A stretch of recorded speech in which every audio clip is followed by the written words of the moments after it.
On the court, behind the fame. This is the business of the game.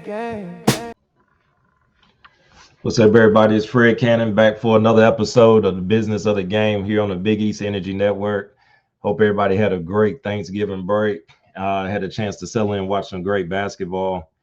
But what I wanted to discuss today was the NCAA proposed a new time frame for the college transfer portal for basketball for the upcoming season. Previously, the transfer portal it started off as 60 days, gave schools time to really go through and research these guys, and it began after the end of the NCAA tournament, right there at the end of the Final Four. Then it switched to the second round of the tournament, and they cut the days down to 45 days for evaluation and the transfer portal process. The new proposal, college basketball transfer portal for guys, will open on April 7th and close on April 21st. But basically, kids could jump in the portal before then. Schools aren't supposed to contact the players, those guys, during that time period. But then as of April 7th, it would go live. Guys could get in the portal. Schools could contact them, find a place. But it shortens the window where kids will have to make their decision. And for me, I feel like this is only going to make the rich richer. I think right now you can see the disparity that NIL has caused. Obviously, money games and strength of schedule, those things are definitely going to cause an imbalance of wins. But if you go and look at the P4 conferences, ACC, Big 12, Big East, Big 10, outside of Mississippi State and SEC, every conference has every team at 500 above for those conferences. If you look at the other conferences, the MEACs, the SWACs, those teams, like, they're all below 500 for the most part, have losing records. And like I said, that's something that obviously happened prior to NIL, but it's just more glaring now that every team in the P4 conferences are competing at a 500 or better record. And I think, looking at the Big East specifically, had a chance to check out Creighton in the tournament out in Vegas. Looking at schools like that, for the last couple of years have had great success. You have, some elite talent. Kalkbrenner, obviously, the focal point of that.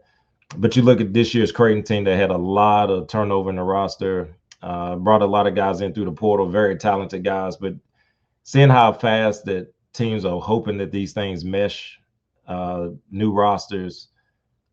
At a school like Creighton, where you have McDermott, making an exit at some point in time.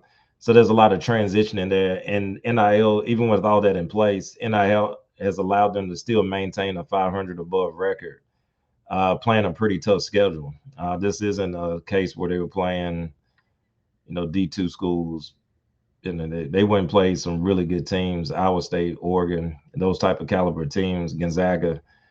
They kind of see where you're at early in the season. But I think what NIL has done is taken the parity out of basketball completely. I'll be interested to see how the NCAA tournament, hopefully it proves me wrong, because I think it's great for college basketball to have parity in the sport. But I think now, closing this window and making it shorter, I think it gives more of an advantage to the schools that already have finding success. I think the benefit to the other schools being able to get in the portal early is if I'm an American school or A10 school, I get a chance to find the right piece for my program, as opposed to a P4 school taking a flyer on a kid that may or may not mean anything to their program, but it keeps the mid-major from getting the kid. So there's definitely schools that add kids that they really don't have any plans for, just to make sure that the competition doesn't have access to that player. And I think that, in the case of the show, the business of the game, that's the business inside the business of the portal. All these P4 schools, whether it's ACC, SEC, or any of those schools, they have their targets, and we want to try to go land one of those targets. But there's also a list of guys that we don't necessarily want to end up, in our conference that could potentially push another team over the top. So you kind of convolute things by either throwing a number out there that would scare away the competition, or I take the kid just to have him on my roster and they play a minimized role, but it keeps my competition from also securing that kid.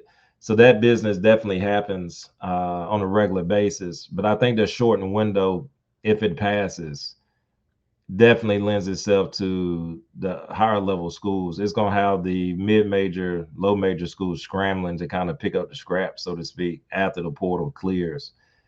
14 days coming right off of the Final Four for some of these teams is going to be a very short window, which to me leads to the other side of the business where the agents will start tampering or basically putting fillers out there for guys probably December, January.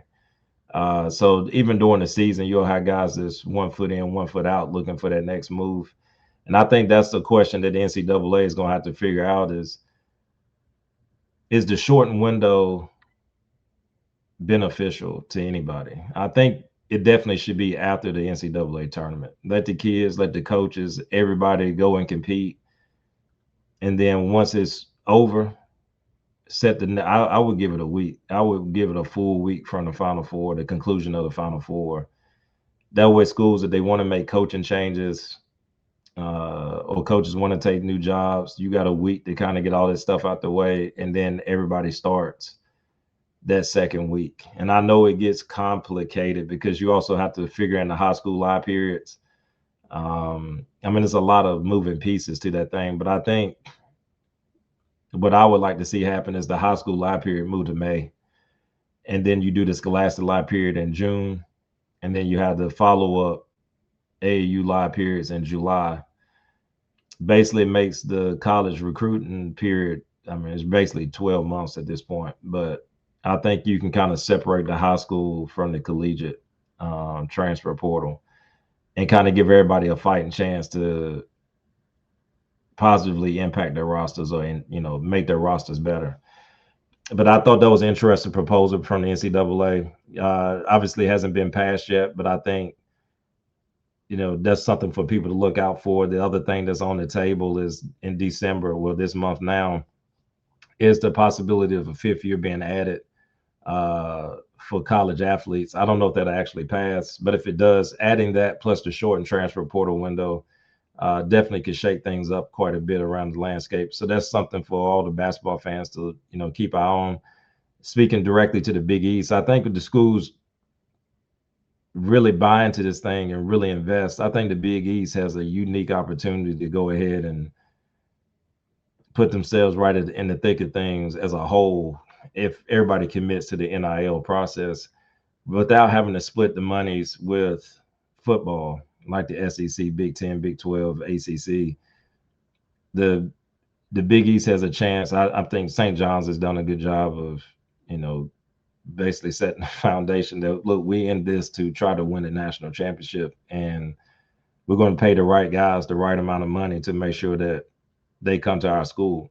I think when you look at that model, I think if more teams in the Big East decide to take on that focus, I think they'll be the place to be. I think the Big East will be a hard place for a kid to turn down to play a good brand of basketball, the unique opportunity to play in the Big East tournament, and then obviously,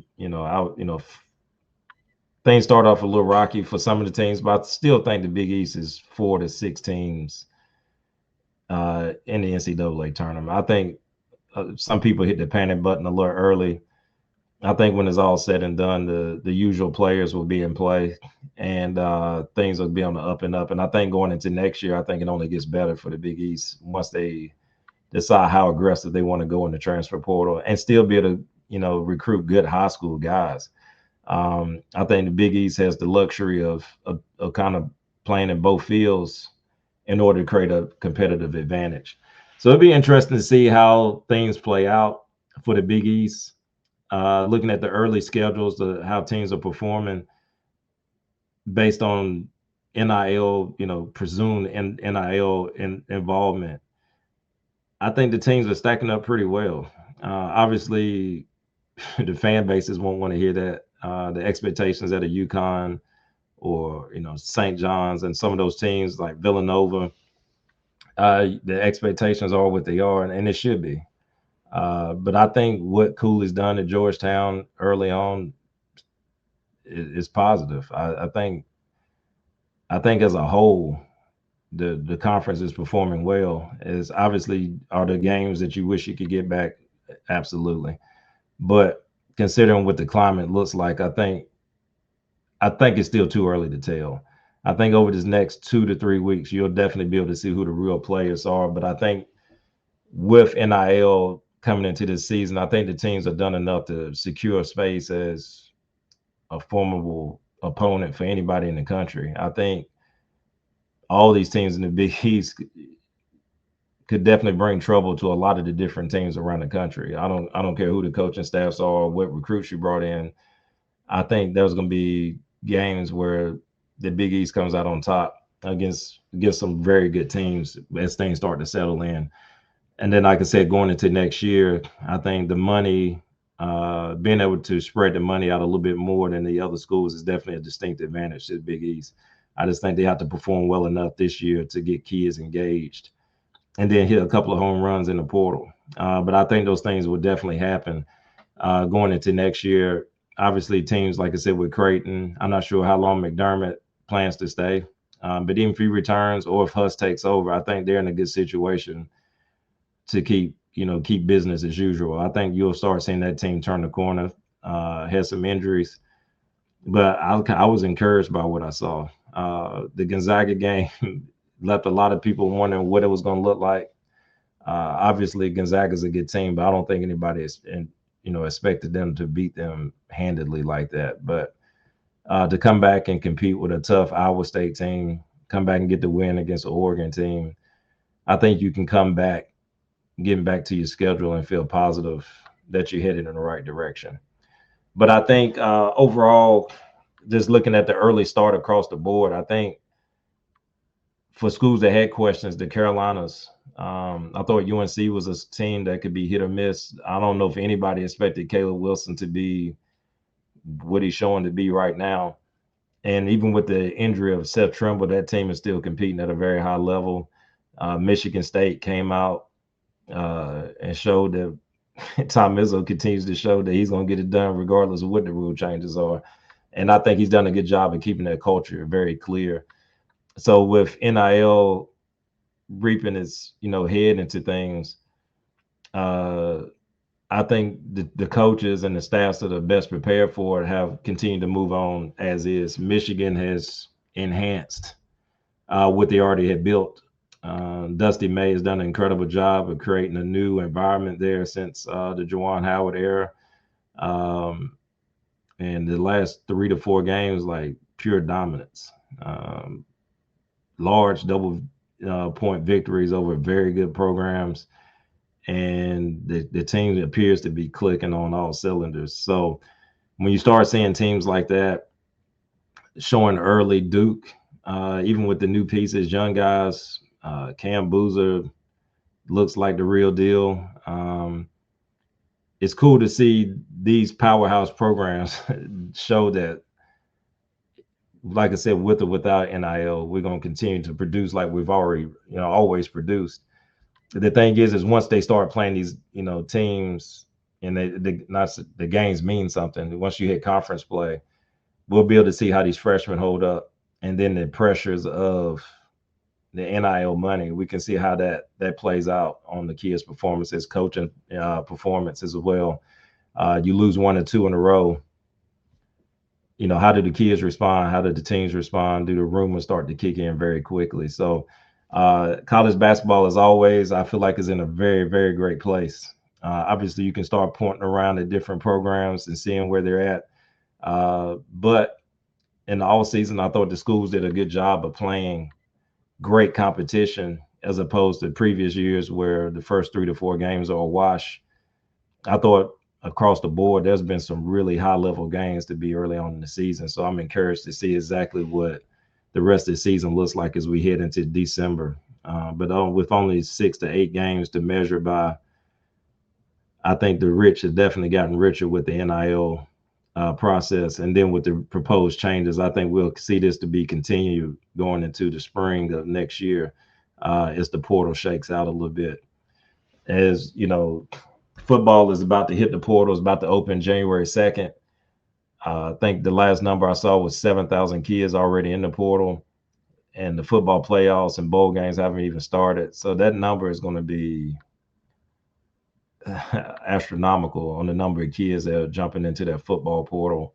And again, when you look at the Ohio States, those type of teams, like they're going to continue to get richer. They have a great NIL setup. They have a great department of guys basically keeping an eye on kids in the portal, keeping eye on kids in high school, and building their roster out. It's very professional. And you can see it as it plays out. It's kind of a plug and play thing. Some of the other guys, Texas, there was some bumps in the road there, but now it seems the ship has been righted and they're rolling. Indiana has it rolling. So it's, I think that people, as they're starting to figure it out, you can start to be encouraged as a fan that this might be a long-lasting success for the programs that figure the NIL space out. But it's going to be interesting to see if football does the 5-year rule for eligibility. They do that as well, then, like I said, the parity in football hasn't been there for some time, but you would have an Appalachian State or somebody beat a Michigan here and there. But I think football is almost completely done with parity. I think the football playoffs is going to be tremendous. I think you're going to have very good teams in there. I think there's going to be competitive games all the way through. And I think that's what you want. I think as a fan, you like for those in basketball, a 14 seed beating, upsetting somebody. Those type of games mean something because it gives the other guys a chance. And I think those stories are always encouraging. It's the Cinderella dream. And I think you continue to build off that. If you're basketball, football, I don't think people look for that. They want to see Alabama and Ohio State. They want to see the top teams play the top teams. So I think football should continue to build on that way and figure out how to financially sustain that model and keep it going. And I think that's a tough task for the NCAA committee right now, is to figure that part out. And I think the hard part for these GMs and these schools is going to be, if I'm not one of these top teams in one of these top conferences, how do we move forward from here? And that's going to be the tough questions here in the all season. Do we just fire the coach and hope the coach can be the answer or the solution? How much money do we need to put into these programs for them to be competitive? Do we enhance our staff, general managers, assistant general managers? I think that department is going to continue to just get larger because that's too many kids going in the portal to figure it all out. And, I think right now there's probably schools trying to figure that stage out as they make new hires. Obviously, we just saw Lane Kiffin taking the job at LSU. Like, how do you go into a new program without having a large staff to go comb through who's leaving your program, who can you have access to bring in? It's going to take more than just the head coach and the positional coaches to do that, and to do it at a high level. So it's going to be interesting to see how the NCAA regulates everything. It's going to be interesting to see how these coaches basically build a salary cap, determine the value of each kid, and handle the agents, handle the parents. It's a tall task in order for a lot of these guys. But I mean, being a head coach, making the kind of money that a lot of these guys are making, that's what's going to come with it from now on. Not to say that it's justified or not. There's big risk, but that also could be a big reward. But you definitely going to have the right pieces in place to be able to comb through all of the information. So that's kind of one of the biggest things I saw over the weekend was those proposed rule changes. And I'm interested to see if those proposed rule changes on the transfer portal for college basketball if they go through, will be the ramifications for that. And I think the biggest thing will be the rich getting richer. And I think for coaches, you'll see a lot of coaching firings happening way sooner than average, just to give them a little time to be able to sort out things, to try to make the programs better. But from over the weekend, the P4 schools, the P4 conferences, that's going to be something they got their eyes on for the next month or so, to kind of see where that plays out. Because if so, that gives them a fair chance to go ahead and get out to these kids. And for the low to mid major guys, they got to find an alternative, whether it's JUCO, find a high level high school guys, and kind of overpaying or reaching on some of these guys to balance out the P4 schools continually to get richer. But I look forward to talking to you guys again at the end of the week and see what else has changed in the world of college athletics. Coach Cannon, looking forward to another episode next week. Contracts, culture, power at play, where athletes shape the world every day. From hardwood dreams to the deals they claim, every move, every check, every name. Beyond the court, behind the fame. This is the business of the game.